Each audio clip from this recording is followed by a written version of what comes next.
Hi guys, welcome back to our YouTube channel Neeth vlogs. It's me Neethu Praveen.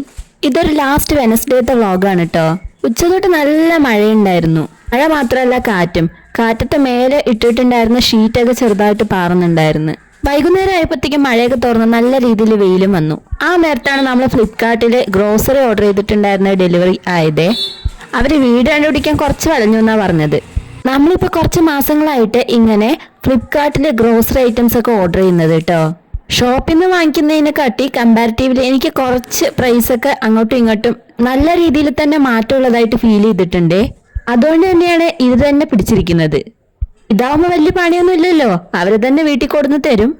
അപ്പം ഞാൻ കൊടുന്ന സാധനങ്ങളൊക്കെ എല്ലാം കറക്റ്റ് അല്ലേ എന്ന് നോക്കുകയാണേ. ജസ്റ്റ് ഒന്ന് എല്ലാം ഒന്ന് വെരിഫൈ ചെയ്തിട്ട് എല്ലാം ഞാൻ അകത്തോട്ടേക്ക് എടുത്തു വെക്കുന്നുണ്ട് കേട്ടോ. ഓൾമോസ്റ്റ് എല്ലാ ബ്രാൻഡിന്റെ ഐറ്റംസും ഈ ഗ്രോസറിയിൽ തന്നെ ഉണ്ടാവും. മാത്രമല്ല പ്രൈസ് റേഞ്ചും നല്ല വ്യത്യാസം ഉണ്ടെന്ന് ഞാൻ പറഞ്ഞല്ലോ.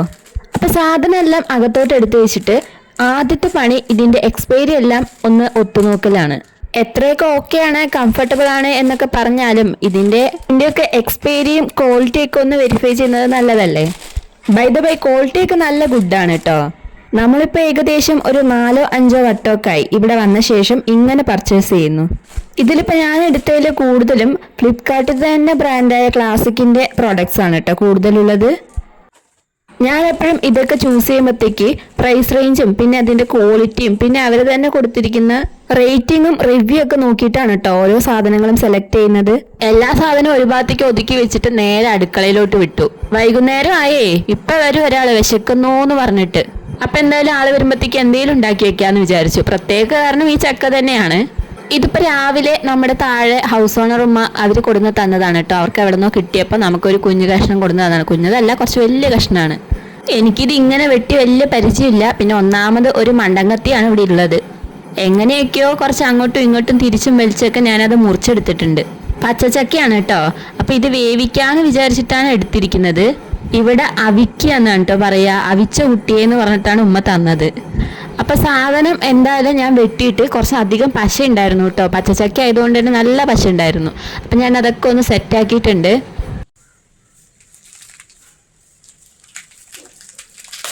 പച്ച ആയതുകൊണ്ടാണ് കേട്ടോ ഇങ്ങനെ പടേന്ന് പറഞ്ഞ് മുറിഞ്ഞു വന്നത്.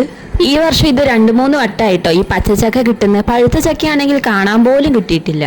നാട്ടിലിപ്പോൾ എൻ്റെ വീട്ടിലും ഏട്ടൻ്റെ വീട്ടിലൊക്കെ ആണെങ്കിൽ ഇഷ്ടം പോലെ ചക്കയും മാങ്ങയൊക്കെ ഉണ്ട് കേട്ടോ. പക്ഷെ ഞങ്ങൾ പോണ സമയത്താണെങ്കിൽ അത് പഴുത്തിട്ടുണ്ടാവില്ല. കഴിഞ്ഞ വട്ടം പോയപ്പോഴടക്കം അമ്മ ഒന്ന് ഇട്ടായിരുന്നു, മൂത്തിട്ടുണ്ട് പഴുക്കും എന്നൊക്കെ പറഞ്ഞിട്ട്. സംഭവം നമ്മൾ വരുന്ന വരെയും പഴുത്തിട്ടില്ല. പിന്നെ അവസാനം അത് പച്ചച്ചക്കയാണ്, അത് വേവിക്കാൻ എടുത്തു കേട്ടോ.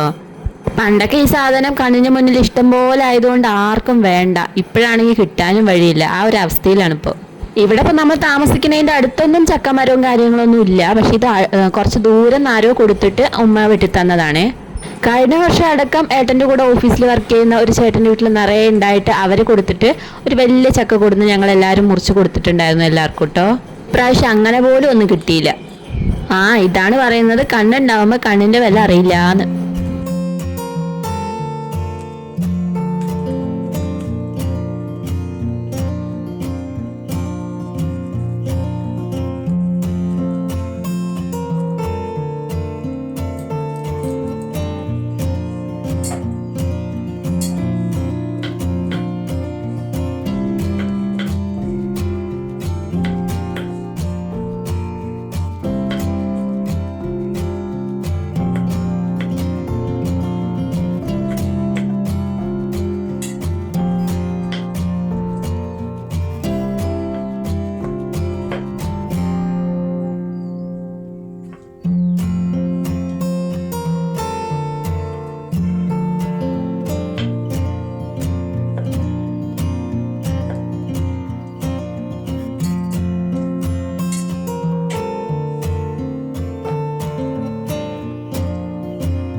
അപ്പം ഞാൻ എല്ലാം വെട്ടി മുറിച്ചെടുത്തിട്ടുണ്ട് കേട്ടോ.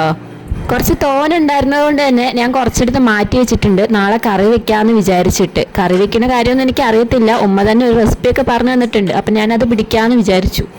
ഇതിപ്പോൾ കുറച്ച് ചക്കക്കുരു കൂടി മുറിച്ചിടുന്നുണ്ട്.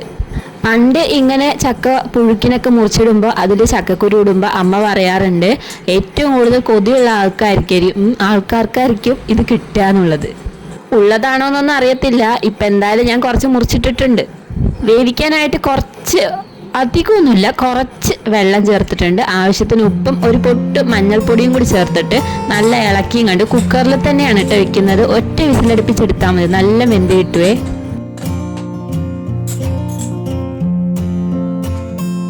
ഇനി അടുത്ത പണി കത്തിയിലെ ചക്കപ്പശ കളയലാണ്. ഇതൊരു ടാസ്ക്കാണ്. ഇതൊക്കെ പണ്ട് തൊട്ടേ അച്ഛൻ വീട്ടിൽ ചെയ്യുന്ന കണ്ടിട്ടാണ് കേട്ടോ ഒന്ന് പരീക്ഷിച്ച് നോക്കുന്നത്. ഗ്യാസിന്റെ പുറത്ത് കൊണ്ടുവന്ന് വെച്ചിട്ട് ഒന്ന് ചൂടാകുമ്പോഴത്തേക്ക് ഒരു പേപ്പർ കൊണ്ട് നല്ല രീതിയിൽ തുടച്ചെടുക്കുന്നുണ്ട്. എന്നിട്ട് കുറച്ച് വെളിച്ചെണ്ണ കൂടി തേച്ച് കൊടുത്തു എന്ന് വെച്ചാൽ സെറ്റായി കിട്ടും. പക്ഷെ എന്താന്ന് വെച്ചാൽ അധികം നമ്മളിങ്ങനെ ചെയ്യുമ്പോഴത്തേക്കും കത്തിക്ക് മൂർച്ച ഉണ്ടാവില്ല. വീട്ടിലൊക്കെ വലിയ മടാളും കൊണ്ടാണല്ലോ ചക്ക മുറിക്കാറ്. അപ്പൊ അത് അങ്ങനെ അടുപ്പിന്റെ അകത്തോട്ട് കയറ്റി വെച്ചിട്ടാണ് കേട്ടോ ഇങ്ങനെയൊക്കെ ചെയ്യാറ്. ചൂടാക്കി എടുത്തിട്ട് പേപ്പർ കൊണ്ട് തുടച്ചെടുക്കാറ്. അപ്പൊ നമ്മുടെ ചക്ക വെന്ത് കിട്ടുന്ന സമയം കൊണ്ട് ഞാൻ പോയി മേലൊഴുകി വന്നിട്ടുണ്ട് കേട്ടോ. തിരിവെക്കാനായി. അപ്പത്തേക്കും വേഗം ഇതും സെറ്റാക്കിയിട്ട് തിരിവെക്കാന്ന് വിചാരിച്ചിട്ടാണ് വേഗം പോയി മേലൊഴുകിയത്. ഇനി പുഴുക്കിലേക്ക് അരപ്പിനായിട്ട് ഞാൻ കുറച്ച് തേങ്ങയിലോട്ട് പച്ചമുളകും ജീരകവും ഒരു കുഞ്ഞു കഷ്ണം ഇഞ്ചിയും കൂടി ഇട്ടിട്ട് ഒന്ന് ചതച്ചെടുക്കുന്നുണ്ട് കേട്ടോ. അപ്പത്തേക്ക് നമ്മുടെ ചക്കയും വെന്ത് കിട്ടിയിട്ടുണ്ട്. ഒന്ന് ഉടച്ചു കൊടുക്കുന്നുണ്ട്, അരപ്പ് ഇട്ട് കൊടുക്കുന്നുണ്ട്. ഇനി ഇതൊന്ന് നല്ല രീതിയിൽ മിക്സ് ആക്കിയിട്ട് കുറച്ച് കറിവേപ്പിലയും പച്ച വെളിച്ചെണ്ണയും കൂടി ഇട്ട് കൊടുത്തു എന്ന് വെച്ചാൽ സെറ്റായിട്ട് കിട്ടും കേട്ടോ നമ്മുടെ ചക്കപ്പുഴുക്ക്.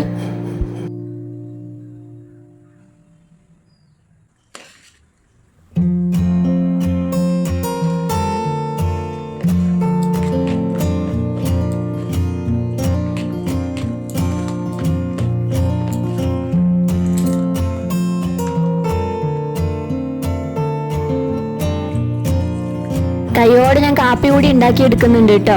കാപ്പി ഇവിടെ പതിവില്ലാത്തതാണ്. ഞാൻ മാത്രം കാപ്പി കുടിക്കുള്ളൂ, ഏട്ടൻ കുടിക്കത്തില്ല. പക്ഷെ എനിക്ക് നിർബന്ധമൊന്നും ഇല്ലാത്തതുകൊണ്ട് ഞാൻ അധികം അങ്ങനെ വെക്കാറുമില്ല. ഇന്ന് എന്തോ ഒരു പുതിയ ഇൻസ്റ്റന്റ് കോഫി പൗഡർ മേടിച്ചപ്പോൾ അതൊന്ന് പരീക്ഷിക്കാവുന്ന രീതിയിലാണ് വെച്ചത്.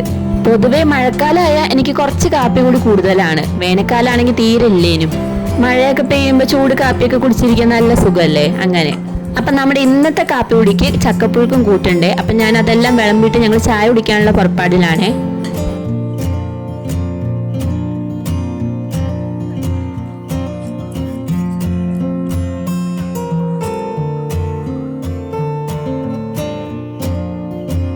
ചായ കുടിയൊക്കെ കഴിഞ്ഞപ്പോഴത്തേക്കും നേരെ പോയി തിരിയും വെച്ചു കേട്ടോ. പിന്നെ നമ്മൾ മേടിച്ച ഗ്രോസറി ഐറ്റംസ് ഒക്കെ അങ്ങനെ വലിച്ചിട്ടിരിക്കുകയാണ്. അപ്പൊ ഞാൻ അതൊക്കെ കുപ്പിയിലാക്കി വെക്കാന്ന് വിചാരിച്ചു. ഈ ബോട്ടിലുകളൊക്കെ കുറച്ച് ദിവസമായി കാലിയായി കിടക്കുന്നത്. അപ്പൊ അതൊക്കെ ഒന്ന് ഫില്ല് ചെയ്ത് അടുക്കി പെറുക്കി വെക്കണം. എനിക്കിതൊക്കെ ഒരു 2.5-3 മാസത്തോളം ഓടും കേട്ടോ.